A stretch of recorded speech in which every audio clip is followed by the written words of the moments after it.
Hi ಎಲ್ರಿಗೂ ನಮಸ್ಕಾರ. ಎಲ್ಲರೂ ಹೇಗಿದ್ದೀರಾ? ನಾನು ನಿಮ್ಮ ಕನ್ನಡತಿ ಮಾತಾಡ್ತಿರೋದು.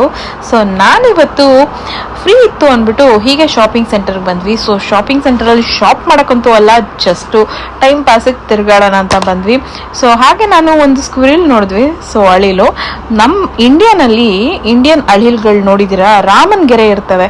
ಬಟ್ ಇಲ್ಲಿ ಆ ಥರದ್ದು ಯಾವುದೂ ಗೆರೆ ಇರಲಿಲ್ಲ, ಮತ್ತು ತುಂಬ ದಪ್ಪ ಇತ್ತು. ಇಂಡಿಯನ್ ಸ್ಕ್ವಿರಿಲ್ ನಾನು ಯಾವಾಗಲೂ ಚಿಕ್ಕದಾಗಿ ನೋಡಿದ್ದೀನಿ, ಇದು ತುಂಬ ದಪ್ಪಕ್ಕಿತ್ತು. ಮತ್ತೆ ಇದಕ್ಕೆ ಯಾವುದೇ ರಾಮನ್ ಗೆರೆನೂ ಇರಲಿಲ್ಲ. ನಾವು ಅವಾಗೆಲ್ಲ ಚಿಕ್ಕ ವಯಸ್ಸಲ್ಲಿ ರಾಮನ್ ಗೆರೆನ ಆಕ್ಚುಲಿ ಹೇಳ್ಬೇಕಂದ್ರೆ ರಾಮನ್ ಗೆರೆ ನೋಡಿದ ತಕ್ಷಣ 3 ಗೆರೆ ನಾವು ಹಾಕಿದ್ರೆ ನಮಗೆ ದಿನ ಪೂರ್ತಿ ಒಳ್ಳೇದಾಗುತ್ತೆ ಮತ್ತೆ ಏನೋ ಒಳ್ಳೆ ಸಿಗುತ್ತೆ ಅಂತ ನಮಗೆ ಅವಾಗ ಹೇಳ್ತಿದ್ರು. ಹಾಗೆ ನಾವಲ್ಲಿ ಫ್ಲವರ್ಸ್ ಕೂಡ ನೋಡ್ತಿದ್ವಿ. ಎಷ್ಟು ಕ್ಯೂಟಾಗಿ ಕಲರ್ ಆಗಿತ್ತು ಗೊತ್ತಾ, ತುಂಬ ಅಂದರೆ ತುಂಬ ಚಾರ್ಮಿಂಗ್ ಆಗಿತ್ತು. ಆ್ಯಕ್ಚುಲಿ ಲಂಡನಲ್ಲಿ ಸಮ್ಮರಲ್ಲಾಗಲಿ ಸ್ಪ್ರಿಂಗಲ್ಲಾಗಲಿ ಇದೇ ಥರ ಕಲರ್ ಹೂವುಗಳು ಬಿಡ್ತಾ ಇರುತ್ತೆ ಎಲ್ಲ ಕಡೆ. ಸೊ ತುಂಬ ಚೆನ್ನಾಗಿರುತ್ತೆ, ಫೋಟೋಶೂಟ್ ಮಾಡೋಕ್ಕೂ ಚೆನ್ನಾಗಿರುತ್ತೆ.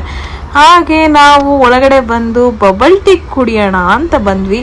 ಯಾರಿಗೆಲ್ಲ ಬಬಲ್ ಟೀ ಇಷ್ಟ ಅಂತ ಪ್ಲೀಸ್ ಕಮೆಂಟ್ ಹಾಕಿ.